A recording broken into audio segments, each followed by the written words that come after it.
Quel amour impossible, hein. Non mais c'est ça. Vous vivez un amour impossible dans ce film. Ouais. Virginie Efira et Neil Schneider. Ouais. Il y a plusieurs amours impossibles dans le film. Il y a un amour impossible entre nos personnages, il y a un amour impossible entre une mère et une fille après. Entre un père et sa fille aussi. Et entre un père et sa fille aussi, c'est le moins qu'on puisse dire. Ouais.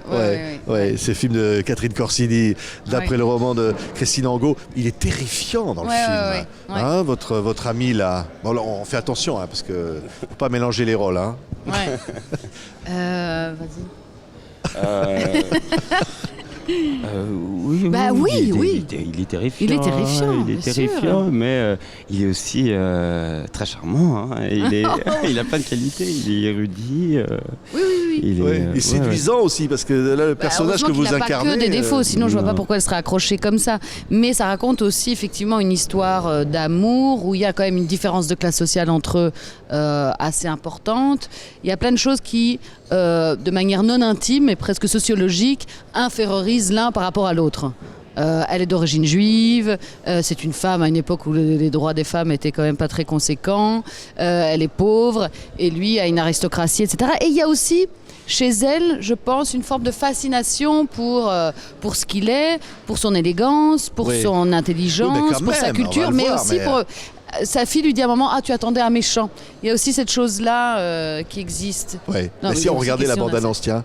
Mais quelle excellente idée, oui. Hein, on pourrait regarder la bande-annonce, là, tout de suite, là. D'accord. Allez, allons-y. On la regarde. Mon histoire, c'est l'histoire. Il était rentré dans sa vie, elle ne le voyait pas en sortir. Je t'aime, Rachel. Tu veux te marier? Je sais pas, et toi? Moi, non. Je vais pouvoir faire ce que je veux. C'est l'histoire d'un amour éternel et banal. Tu es enceinte, Rachel, mais ça ne change rien. Tu sais très bien que je ne t'épouserai pas, je te l'ai toujours dit. Évidemment, si t'avais été riche, ça aurait été différent. Celle où l'on se dit... C'est un pervers narcissique, ce personnage que rencontre J'aime pas ce mot-là parce que c'est tellement galvaudé, mais c'est vrai qu'il a... C'est pas seulement un pervers narcissique, c'est quelqu'un qui est très très attaché à sa classe sociale qui était un peu un nanar de droite au départ, c'est-à-dire qu'il est un peu au-dessus des lois. C'est pour ça qu'il a cette histoire avec Rachel. Mais il est totalement endigué par les codes de sa classe, quoi. Il est odieux à certains moments. Oui. On est dans le film commence, on est dans les années 60, très très belle reconstitution. Le personnage incarné par Virginie, c'est une femme qui travaille dans des bureaux. Elle est soumise au fond, quelque part, à sa condition. Oui. C'est ça que montre le film au fond, la puissance masculine. Mais elle est forte aussi, Chantal. Oui, mais ce que vous dites est très vrai, mais c'est vrai qu'elle est aussi solide, elle a une capacité à encaisser, à poursuivre, à se tenir debout. Mais ce que le film dit, et qu'on peut mettre vaguement en résonance avec ce qui s'est passé là récemment, c'est-à-dire MeToo et tout ça, c'est que, nous on en a parlé beaucoup ensemble aussi de tout ce mouvement, et il y a plusieurs choses à retenir, mais enfin, donc on ne va pas parler de ça pendant des plombes, hein, mais qui est qu'à partir du moment où les choses sont nommées, là il y a quand même une parole qui est sortie, ça provoque un changement, puisque les choses sont dites. Sinon elles existent dans la société, mais pour en faire quelque chose, pour que chacun se responsabilise et fasse ce qu'il veut après, il faut que la parole soit dite et nommée. Et dans le film, il y a cette chose-là aussi, c'est-à-dire qu'effectivement, soumise à sa condition, et c'est que quand sa fille lui dit à un moment donné, lui explique, met des mots là-dessus, qui avait une difficulté à se rebeller parce que c'était dans l'ordre des choses, que les femmes disaient moins, qu'une classe sociale dominante existe et que on n'a pas le choix, des patrons, des machins, etc.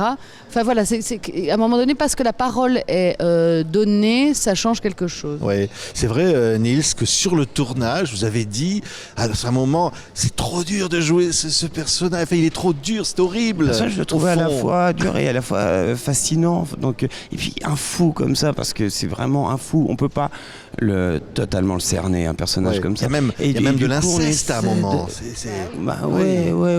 C'est terrifiant. Du coup, quand tu dois incarner un personnage comme ça, tu dois essayer quand même de le comprendre, d'être au plus proche de lui. Mais c'est impossible, on peut pas comprendre Parce que nous, on voit, là, on n'arrête pas de dire qu'il est monstrueux. Et je sens que Nils, il veut le défendre, et c'est normal, mais pas le défendre lui. Le sauver, mais essayer de le comprendre. Parce qu'en fait, la figure du monstre n'existe pas vraiment. Lui, il dit les choses à chaque fois. Il annonce tout avant. Il est hyper cash, quoi.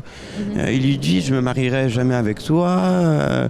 Il n'y a pas de non-dit, quoi. Et il dit les choses les plus atroces avec une décontraction, une désinvolture absolument folle, quoi.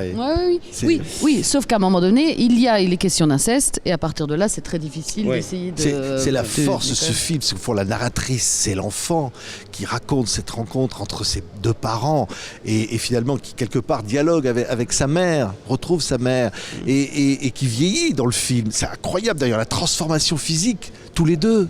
Vous vous retrouvez, Virginie, on vous voit...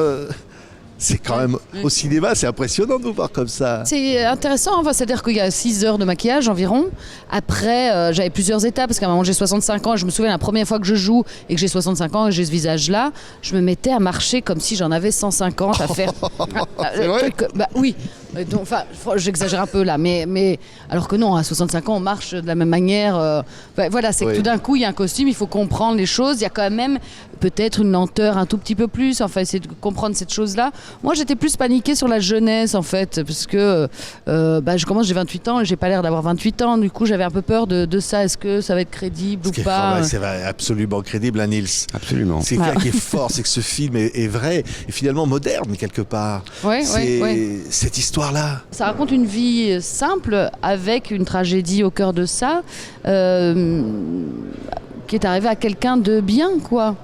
Alors, elle aimait cet homme-là. Ouais. Quand il a commis cet acte fou, elle vit une chose qui est terrifiante quand même, que sa fille ait pu endurer une chose comme ça et qu'elle ne l'ait pas vue. Oui. Et qu'est-ce qui a aveuglé cette mère ? C'est son complexe d'infériorité. C'est vrai. Et ça qui est génial, c'est que c'est pas un personnage qui est bête. Souvent, c'est pas une amoureuse éperdue qui est aveuglée par l'amour. À un moment, elle décroche. Et si elle continue à le voir, c'est vraiment pour sa fille, quoi, en fait. Et jusqu'à la fin, en fait, elle n'est pas aveuglée par simplement par non, elle accepte assez bien. Elle n'exige pas quelque chose de lui. La seule chose qu'elle exige, c'est de reconnaître l'enfant à un moment. Ouais. Merci à tous les deux. Un déterminant extraordinaire à l'écran. C'est une belle aventure cinématographique que ce film-là. Merci beaucoup Virginie Nils. Ça s'appelle Un amour impossible de Catherine Corsini, présenté au Festival international du film francophone de Namur. Merci. Merci.